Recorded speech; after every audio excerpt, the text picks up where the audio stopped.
Bing Yang is a doctoral student at the University of South Florida and a visiting student at The Ohio State University from, I'm not sure how to pronounce the city, Hi-Fi, China. Bing is also a research assistant at Florida Gulf Coast University's Everglades Wetlands Research Park in Naples, Florida.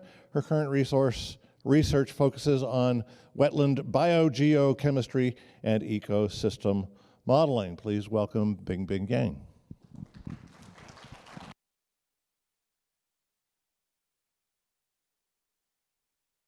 This aren't you? Thank you. Okay, thank you. Thank you.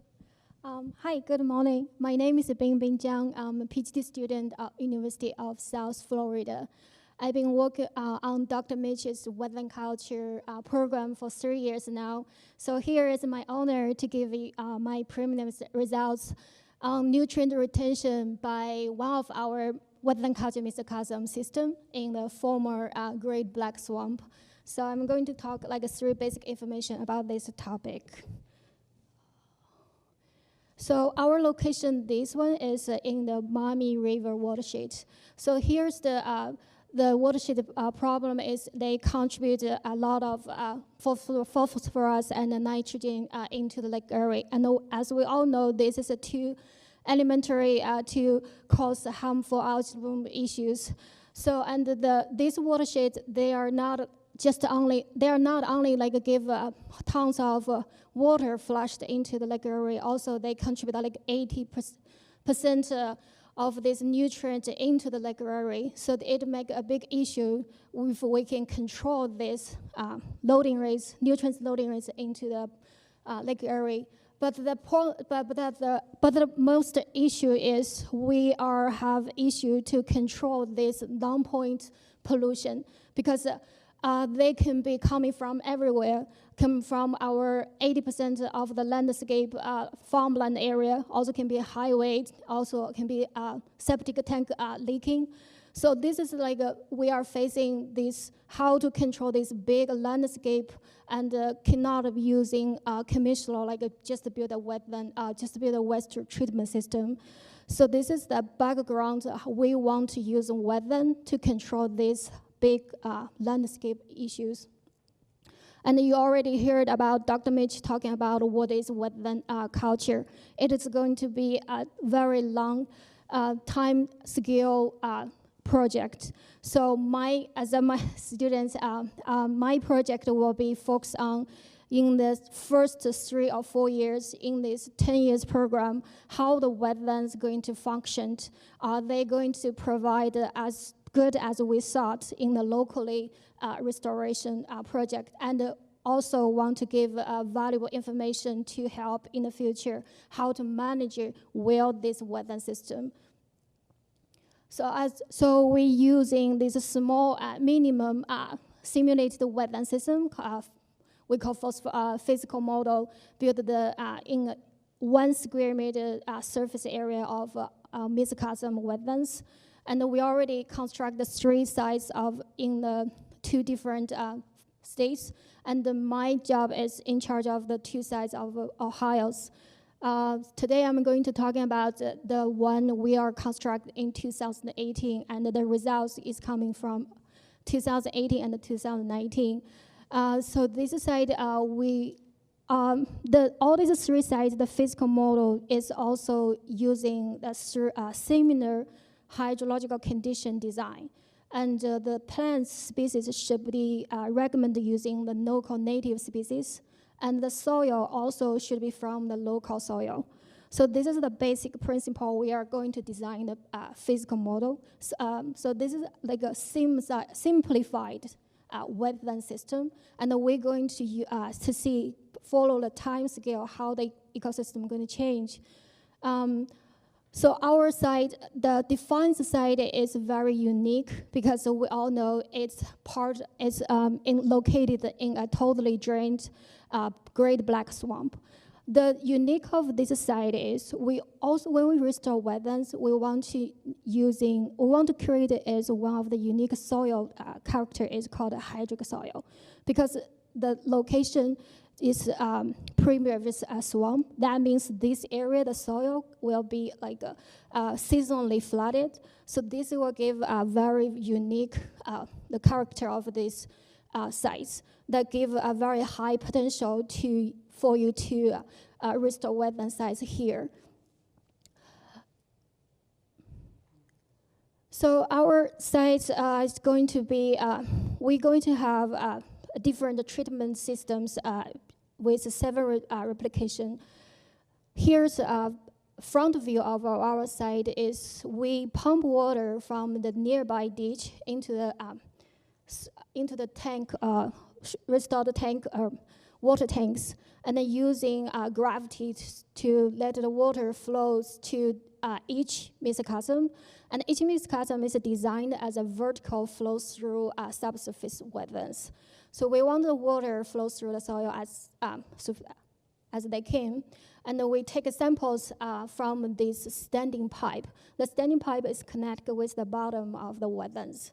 So, so the inflow means the water tank water inflow into there. And here's a view from the first year. You can see this site is right on the corner of a farmland field, and the background is a cornfield. So we pump there's a ditch water here. We pump the water from the ditch to the big tank and using the gravity to go to our 4 parallel rows. Each row means have a different treatment system. I will show you how the different treatment systems. So as we all know, the hydrological conditions is the key factor for wetlands design or management, because if they can give a positive or negative impact on wetland. If you not maintain the wetland appropriately, wetland also can be a source of nutrients. So we believe the first thing when you build a wetland or you manage a wetland, you really be very careful how you control the hydrological systems.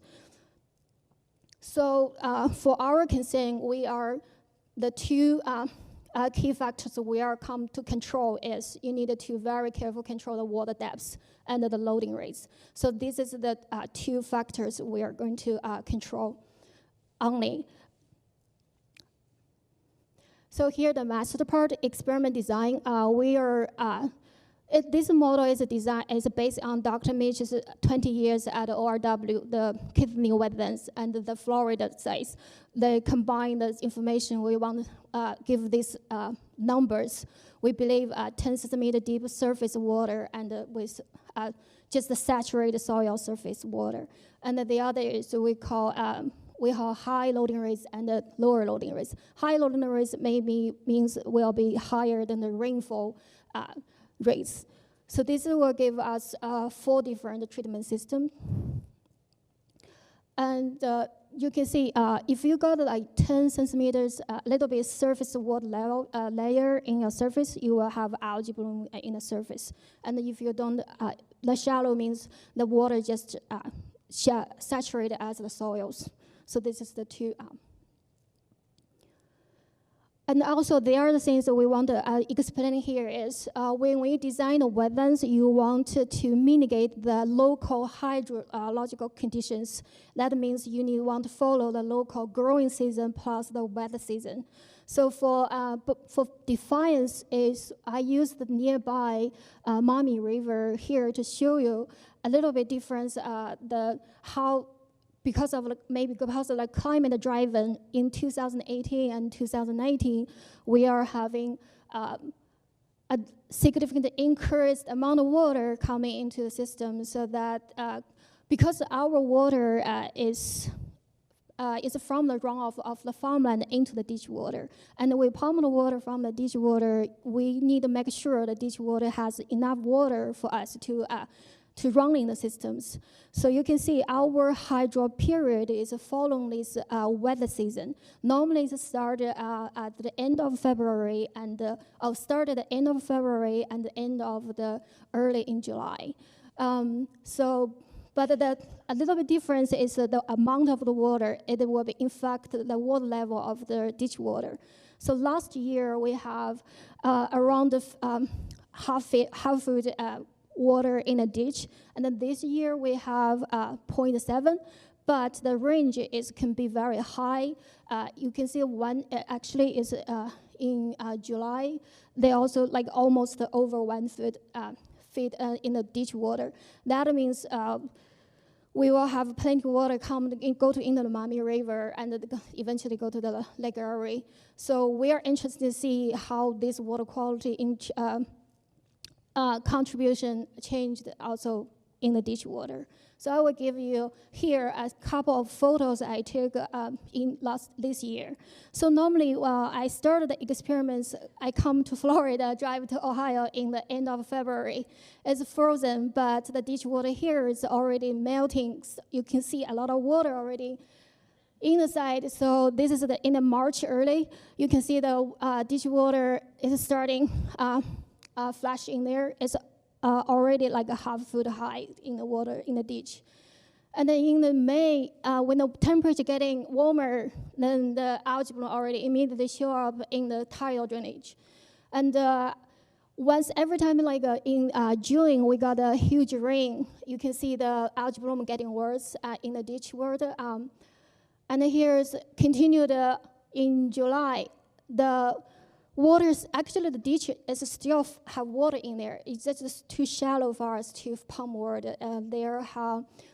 But you can see the water is getting clean. I think this is interesting also in the future to looking at how this algae bloom being showing in the early May and end in July, and the water but it's different size of the, if you got like water stayed in the ditch, that can still growing a ton of algae bloom there. But we didn't see too much significant change in the concentration. Because we did a status compare, even the amount is different, but the concentration didn't show significant difference, but there's still very high concentration of nutrients. So here's going to give you basic our just recently updated results. We sent our results to our samples to the Naples, Florida. They just give back our data. So here is the box plot is outflow concentration of our mesocosm. That means the water coming from our wetlands. And the red line is our ditch water inflow averagely, including 2 years. As we said, they had different, like they didn't show significant increase or decrease. They still maintain like around the 153 probability pudding. So there was now this, you can see our wetlands here is already give a very, the first year they are shown very good, like around the 50% removal. And this year, this is another I didn't show in the graph is in the November, the ditch will be flooded again. So we just want to test, once the ditch water have flooded, we will start running the mesocosm again. So we got one sample in November, but at that time, the temperature is getting lower. So that will be a little bit, can be in the future, we can look at the seasonal change, maybe connect with at the beginning of the spring. But we were surprised how this year, the wetlands can be like, increase the functionally so dramatically. So it would be interesting to see how this wetland can be following up in the following years. And as we all know, Tampa BART is the Florida STA goal. But here we already can see most of our, some of our mesocoms already can contribute close to that goal. So here's total nitrogen. Total nitrogen is a little bit varies because there can be, in fact, because of the temperature and how you control the water levels in there. But here I just want to give you a general results of our these 2 years. And it's no surprise at the beginning we kind of have a different show up at the beginning. As we said, nitrogen can be impacted because of the seasonal temperature at the beginning of the March is so cold. So the microorganism probably not working functionally, but as the seasonal warmer, the nitrogen can be improved extremely. So this is just the basic results difference in different time and seasonal change. And also, you can see the outflow box is very close to the 1.0. So here is to give another view to show how the function been working great as a sink of nutrients. So this is the 50% mark, and as I always say, when you restore wetland, maybe the first year is give a time, so wetlands, when you do a restoration, maybe give them a time to get, adapt to the systems, give the plants. Actually, because at the beginning, and I don't know, do you remember the picture I showed in the beginning? We only plant like a 3 bulrush, like a 3 stems bulrush in the mesocosm, and we only control is the hydrological condition, so we don't control is the species coverage or any like a. As the system going, I didn't show picture here, is the diversity of the species of the plants is increased. Like when the water being flooded, we also know the soil location is from a previous wetlands. That means another is benefit is they have seed banks in there. They have a lot of native species seeds already installed in there. If you give this soil time and with the appropriate water conditions, the native species will coming out. So we got other students will be involved in our program to do species diversity investigation in the future also, to see how the ecosystem self-design can be improved, the species diversity, something like that. So we believe that biomass change can also help improve all this nutrient removal. So that's a very exciting results. Average 72%. This is pretty high revolving rates for me. As a wetland researcher, I was very excited about these results. And the total nitrogen removal rate, I would say it's already show basically how the temperature, we can think it's a temperature-driven pattern. And this will give the future value system how you're modeling, how you control and manage your systems properly with this control goal of nitrogen retention. So you can see the first row is from the March to the end of July, and again we've sampled again November, and again in the we have more samples still keep running at Florida yet. So I only got like April results now. So the average here is a 34% average. We are hoping to see more like how they denitrification will be in the future, and how they can connect with the microorganism in the future, how the biomass will impact that. And we will also do soil investigation to give a whole picture of this balance of these nutrients in this ecosystem happening. But now, at least, we are very excited of this, again, the sink of nutrients happening. So here's my conclusion. Total phosphorus and then total nitrogen in the farmland ditch water were pretty high. And they can cause, we believe it can cause significant algae bloom in the future if we don't do anything to deal with this. And there's no significant difference between 2018 and 2019. Even we got dramatically increased rainfall, but the concentration is still maintained very high in the ditch water. And the black swan mesocosm wetlands have already become a nutrient sink with a positive removal rates. And I believe this is a very good beginning for Dr. Mitchell's wetland culture, because we want to capture as more as we can the nutrients in the system and as quickly as we can. So then he can start flipping the wetland into farmland maybe in 3 years, maybe in 4 years. So that is also very exciting. And the other is because we do the loading rates, that also can give you a reference information to see, oh, maybe the wetland can treat more amount of water. Then how we will see the influence, the limitation of this wetland function.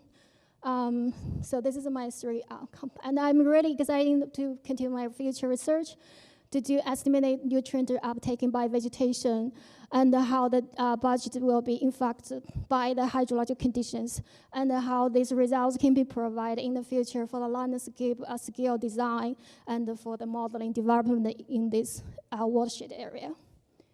So I would like to give a lot of thanks to a lot of people come here to help me because I've been traveling Florida, Ohio, and I also take care of Buckeye Lakeside.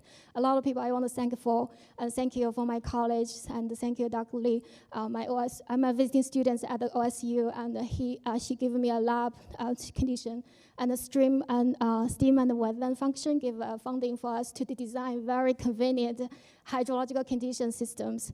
So thank you very much.